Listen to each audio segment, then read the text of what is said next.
नमस्कार। आज हम एक बहुत ही गहरे और संवेदनशील विषय पर बात करने वाले हैं जी। शारीरिक बीमारी और हमारे आध्यात्मिक सफर के बीच जो एक गहरा रिश्ता होता है उस पर। हाँ। हमारे पास कुछ व्यक्तिगत अनुभव है, खासकर डोरिस नाम की एक महिला की कहानी और कुछ ऐसी जानकारी भी है जो कहते हैं कि सीधे उनकी आत्मा से मिली है। अच्छा। तो आज हम ये समझने की कोशिश करेंगे कि क्या कैंसर या एड्स जैसी गंभीर बीमारियां, जी। क्या ये सिर्फ दुखद घटनाएं हैं या कुछ और भी है इसके पीछे? हाँ, या फिर ये जीवन की उन बड़ी चुनौतियों का हिस्सा है जिन्हें हम शायद जन्म से पहले ही चुनते हैं, सीखने और दूसरों को सिखाने के लिए। ये एक दिलचस्प सवाल है। और ये भी देखेंगे कि हमारे अपने विचार, हमारी भावनाएं हमारी सेहत पर कैसे असर डाल सकती हैं। बिल्कुल।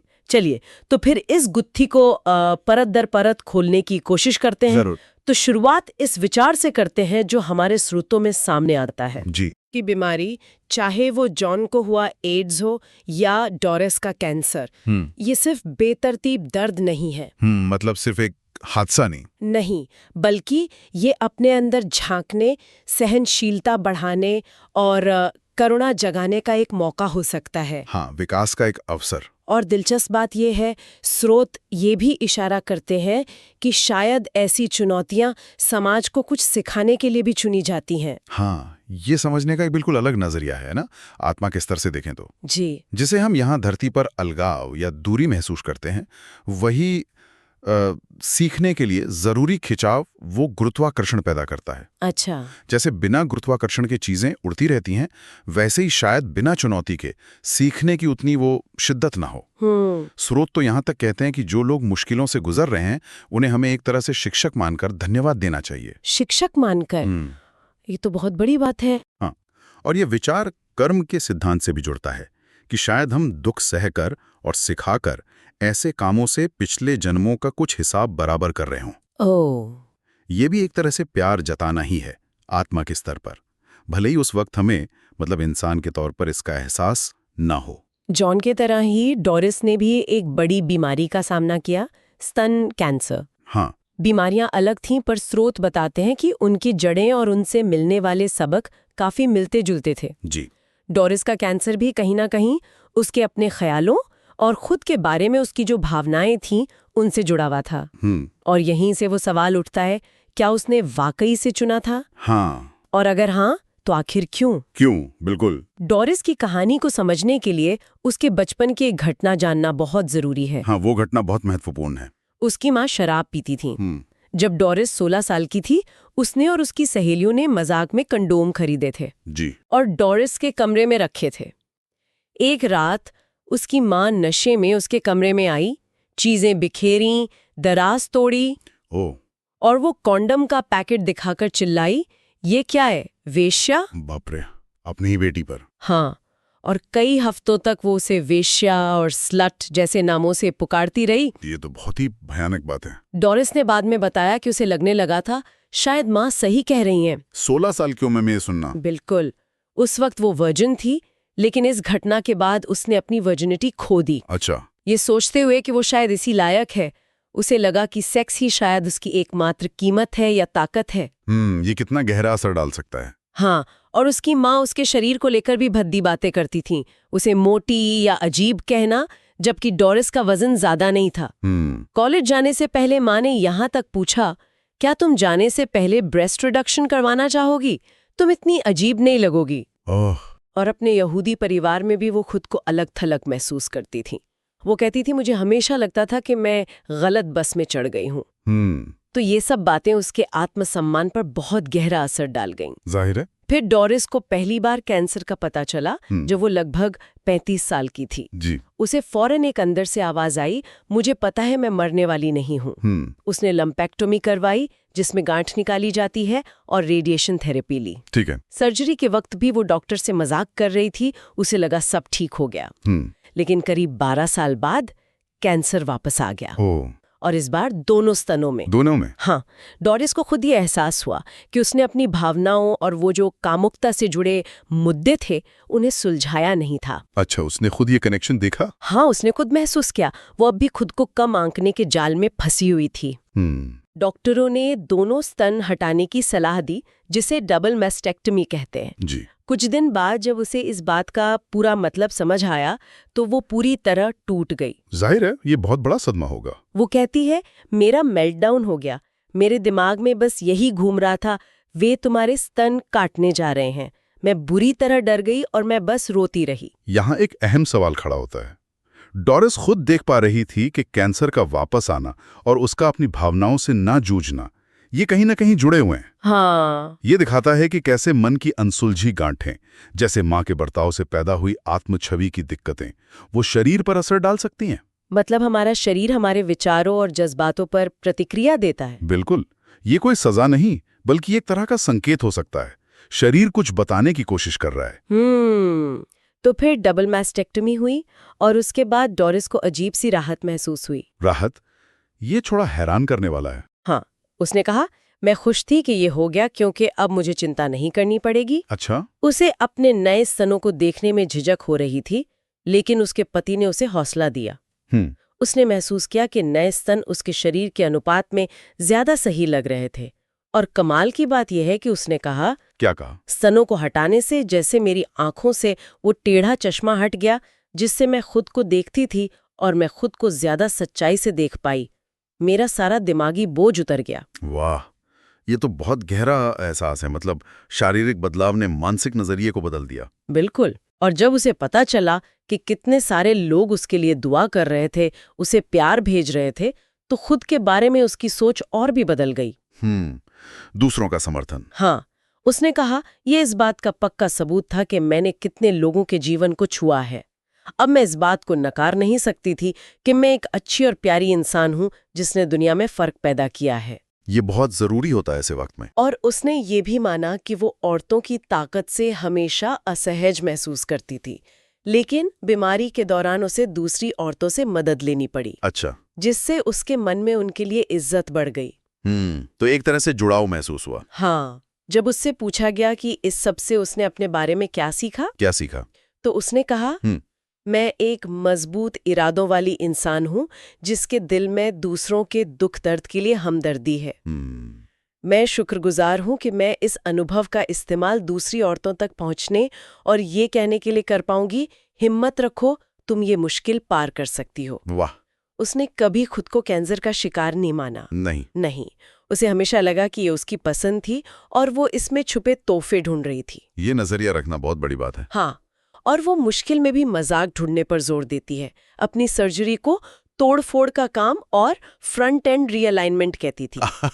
फ्रंट एंड रीअलाइनमेंट, ये तो कमाल है ना? अगर हम इसे पूरी तस्वीर में देखें तो ये बदलाव बहुत मायने रखता है। हाँ, ये खुद को कोसने से आगे बढ़कर अपनी स्त्री शक्ति को अपनाने और फिर दूसरों की मदद करने में एक मकसद ढूंढने जैसा है।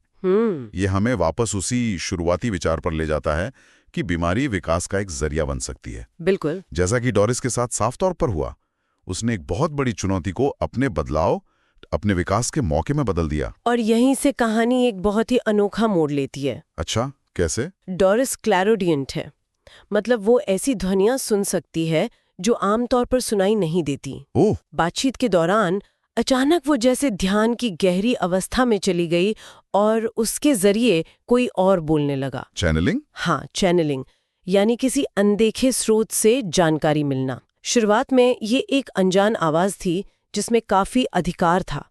इस आवाज ने बताया कि डोरिस की आत्मा असल में अपनी ताकत और कामयाबी से डरती रही है। अपनी ही ताकत से डर?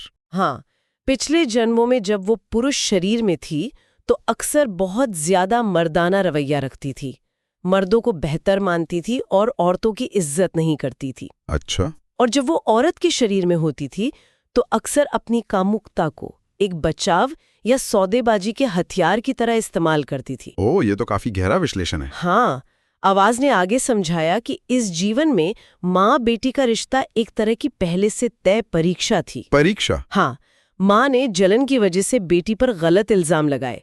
डोरिस के सामने दो रास्ते थे, या तो माँ को गलत साबित करती या फिर वही करती जो उसने किया, यानी माँ की बातों पर यकीन कर लेना। हाँ, और खुद को ऐसे रास्ते पर डाल देना जहां उसे लगता था कि सिर्फ कामुकता से ही उसे नियंत्रण मिल सकता है। इसी जहरीली आत्मछवि की वजह से कैंसर शरीर में उस जगह जाहिर हुआ जो सही यौन ऊर्जा को नकारने का केंद्र बिंदु था, मतलब स्तनों में। वाह जी। बाद में ये साफ हुआ कि ये आवाज कोई और नहीं बल्कि डोरिस की अपनी ही उच्चतर आत्मा या ओवरसोल थी। उसकी अपनी आत्मा। हाँ, ये विचार थोड़ा गहरा है। सोचिए, जैसे एक बड़ी चेतना है जिसके कई हिस्से अलग अलग जीवन जी रहे हैं, जैसे हम और आप। ये बहुत बड़ी बात है क्योंकि ये एक तरह से आत्मा के साथ सीधी बातचीत थी कि उसने ये जीवन क्यों चुना। सच में। और मुख्य सबक वही थे, खुद से प्यार करना, अपनी यौन ऊर्जा का सही इस्तेमाल करना और अपने स्त्री रूप को स्वीकार करना।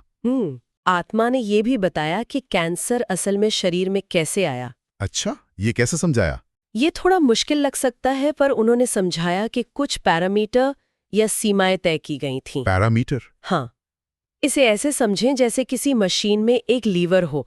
उस लीवर पर एक वजन रखा था जिसे सकारात्मक सोच और स्वीकृति से संतुलित रखा जा सकता था। ठीक है।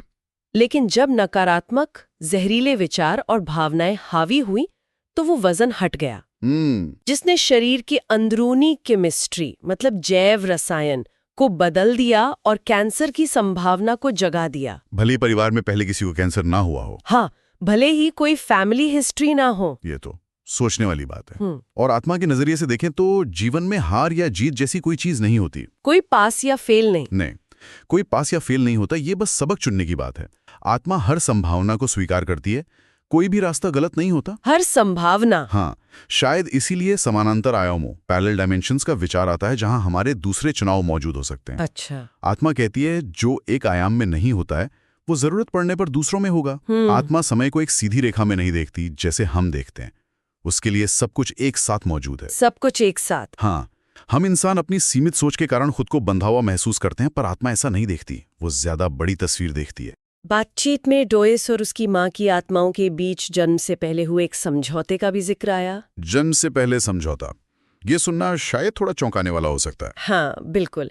लेकिन बताया गया कि माँ की आत्मा ने प्यार के खातिर तकलीफ देने वाले का मुश्किल रोल निभाने की हामी भरी थी। प्यार के खातिर तकलीफ देने वाला रोल? हाँ, ताकि डोरिस को सीखने में मदद मिले। ये उस बड़े विचार से जुड़ता है कि जो लोग हमें सबसे ज्यादा चुनौती देते हैं वे अक्सर आत्मा के स्तर पर हमसे सबसे ज्यादा प्यार करते हैं। और हमारे भले के लिए ऐसा करते हैं। जी, ऐसा बताया गया कि जन्म से पहले की योजना बनाते वक्त आत्माओं को संभावित रास्ते और उनके नतीजे किसी चार्ट या बोर्ड पर दिखाए जाते हैं, जैसे एक ब्लूप्रिंट। हाँ, कुछ वैसा ही। पिछले जन्मों का जिक्र भी अहम है यहाँ पर। हाँ, बिल्कुल। बताया गया कि डोरिस की आत्मा का एक हिस्सा लगभग 90 साल पहले एक जर्मन सैनिक के शरीर में था। जर्मन सैनिक? जी, और इस जन्म में एक यहूदी परिवार में पैदा होकर उस जन्म की यहूदी विरोधी भावनाओं का सामना करना था। ओह, ये तो कर्म का संतुलन जैसा लगता है। हाँ, उस सैनिक को औरतों के साथ करीबी रिश्ते बनाने में भी दिक्कत होती थी।